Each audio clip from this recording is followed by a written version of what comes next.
संभल से करीब 25 किलोमीटर की दूरी पर एक शहर जैसा तहसील मुख्यालय चंदौसी है। चंदौसी के सीकरी गेट मोहल्ले में खान का परिवार रहता था। उसके 4 बेटे थे, तसव्वुर खान, फ़हीम खान और वसीम खान। सबका विवाह हो चुका था, जबकि चौथा बेटा सलीम खान अविवाहित था। बेटों के अलावा खान की 4 बेटियां भी थी, जिसमें से एक की मृत्यु हो चुकी थी। फ़हीम खान रंग पुताई का ठेकेदार था। फ़हीम का अलीगढ़ में भी ठेके का काम चल रहा था। वहीं पर उसकी एक दिन सलीम और शंभू से मुलाकात हुई, जो बाद में दोस्ती में बदल गई। इसके बाद सलीम और उसकी पत्नी अफसाना का फ़हीम के घर आना जाना शुरू हो गया। एक तरह से दोनों के पारिवारिक संबंध हो गए थे। धार्मिक विचारों का फ़हीम मजार पर जाता रहता था। एक बार अफसाना भी उसके साथ थी। मजार पर अफसाना की सहेली साहिदा भी मिल गई। साहिदा अफसाना की सहेली थी, जो रामपुर जिले के गांव हाजीनगर में रहती थी। साहिदा की माँ भी बयादू शरीफ में अक्सर आती थी और कई दिनों तक वहाँ रुकती थी। इनके 3 बेटे और 3 बेटियां थीं, रजिया, नाजिया व साहिदा, तथा भाई जिसान भी माँ के साथ बयादू आता जाता रहता था। साहिदा अफसाना की सहेली बन गई थी। फ़हीम पहली मुलाकात में ही साहिदा को अपने दिल में बसा चुका था। बाद में इन दोनों की फ़ोन पर बातें होने लगी। इनके बीच दोस्ती प्यार में बदल चुकी थी। फ़हीम साहिदा के ऊपर खूब पैसे खर्च करता था, क्योंकि उस समय तक वह अविवाहित था। दोनों ही जिंदगी साथ गुजारने और भविष्य के सुनहरे सपनों का ताना बाना बुनते रहते। एक दिन फ़हीम खान की बाहों में समाई साहिदा ने कहा कि हम कब तक ऐसे छिप छिप कर मिलते रहेंगे, जल्दी शादी करो और मुझे अपने घर ले चलो। इस पर फ़हीम ने कहा, अभी थोड़ा और इंतजार करना पड़ेगा। मैंने सऊदी अरब जाने की योजना बना ली है, वहाँ नौकरी मिल गई है, वहाँ से खूब सारा पैसा कमा कर लाऊंगा, फिर दोनों अपने अलग घर में आराम से ज़िंदगी गुजारेंगे।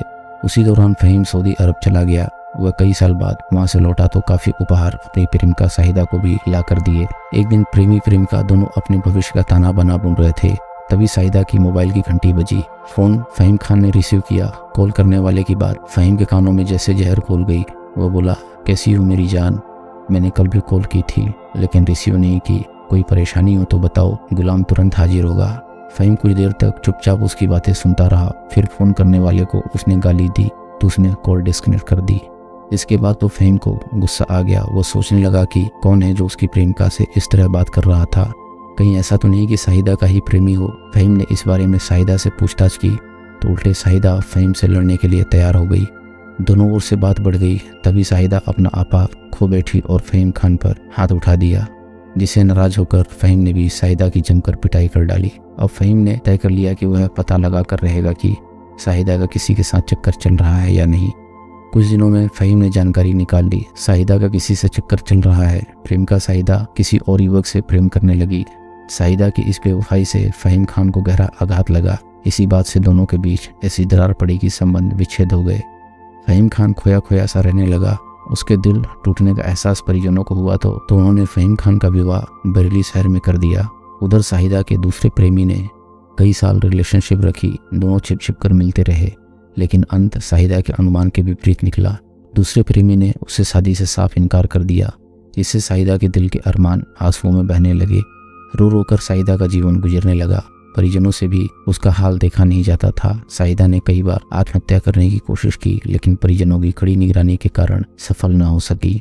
साहिदा को अपने पहले प्रेमी फ़हीम खान की याद सताने लगी, लेकिन फ़हीम खान का मोबाइल नंबर उसके पास नहीं था। साहिदा ने अपनी सहेली अफसाना से फ़हीम खान का मोबाइल नंबर लिया। साहिदा के संबंध टूटने के बाद फ़हीम खान ने अपना नंबर बदल दिया था। उसका अफसाना से फ़ोन से बातचीत व मेलजोल बरकरार था। अफसाना ने फ़हीम खान का फ़ोन नंबर लेकर एक दिन साहिदा से फ़हीम खान को फ़ोन किया और मिलने की गुजारिश की। पुरानी घटना के जख्म माफ़ी तलाफ़ी से धुल जाएंगे, लेकिन ऐसा नहीं हुआ, बल्कि बाद में उन दोनों के बीच तलखी और बढ़ गई। फ़हीम खान उसके फ़ोन करने से और भी ज़्यादा आक्रामक हो गया। दोनों में फ़ोन पर जमकर नोक-झोंक होती रहती थी। यह बात साहिदा के भाई जिसान को बहुत नागवार गुजरी। उसे लगा कि फ़हीम की वजह से उसकी बहन दुखी है, लिहाजा उसने अफसाना से बात करके फ़हीम खान को ठिकाने लगाने की योजना बना डाली। योजना के तहत अफसाना से फ़ोन कराकर फ़हीम खान को अलीगढ़ बुला लिया। उसी रात उसे खाने में नशीला पदार्थ खिलाया। बेहोश हो जाने पर अफसाना व उसके पति सलीम उर्फ शंभू तथा जिसान और उसकी बहन साहिदा ने फ़हीम को ठिकाने लगाने की योजना बनाई। वे उसे नहर के बरेठा पुल पर ले गए और उसके शरीर से भारी पत्थर बांधकर नहर में जिंदा फेंक दिया। पानी में डूब जाने से फ़हीम की मौत हो गई। दोस्तों, अगर आपको कहानी पसंद आ रही हो तो वीडियो को लाइक करें और चैनल को सब्सक्राइब करें। हम ऐसी मज़ेदार कहानियाँ आपके लिए लाते रहेंगे।